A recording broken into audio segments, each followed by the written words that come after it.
គ្មានធ្លាប់ពលនឹងគេថាគេស្គាល់ខ្ញុំគេស្គាល់ក៏ហើយចោះអ្វីដែលគេជំពាក់ខ្ញុំនឹងយកមកវិញឯអអ្នកអត់ដឹងកំលូកដៃឲ្យប្រយ័ត្នបាក់កាយខាងកែកំពុះឲ្យត្រឹមភ្នំវសិតកុំកាត់តែខ្លួនភ្នំម៉ែវរ៉ា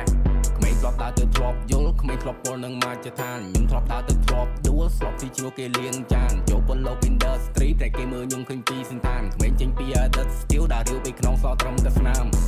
ផ្លូវខ្ញុំទៅត្រង់អ្នកខ្លះគេចង់ធ្វើខ្លាប៉ុន្តែពួកវាត្រឹមខ្លាស៊ីម៉ង់គេថាគេស្គាល់ខ្ញុំគេស្គាល់ក៏ហើយចោះអ្វីដែលគេជំពាក់ខ្ញុំនឹងយកមកវិញឯអអ្នកអត់ដឹងកំលូកដៃឲ្យប្រយ័ត្នបាក់កាយខាងកែកំពុះឲ្យត្រឹមភ្នំវសិតកុំកាត់តែខ្លួនភ្នំម៉ែវរ៉ាក្មេងធ្លាប់ដើរទៅធ្លាប់យល់ក្មេងធ្លាប់ពលនឹងមកជាឋានខ្ញុំធ្លាប់ដើរទៅធ្លាប់ដួលស្លាប់ទីឈ្នួលគេលៀងចានចូលពលលោក industry តែគេមើលខ្ញុំឃើញពីសន្តានក្មេងចេញពី edit skill ដើររាវពីក្នុងសត្រឹមតែស្នាមផ្លូវខ្ញុំទៅត្រង់អ្នកខ្លះគេចង់ធ្វើខ្លាប៉ុន្តែពួកវាត្រឹមខ្លាស៊ីម៉ង់គេថាគេស្គាល់ខ្ញុំគេស្គាល់ក៏ហើយចោះអ្វីដែលគេជំពាក់ខ្ញុំ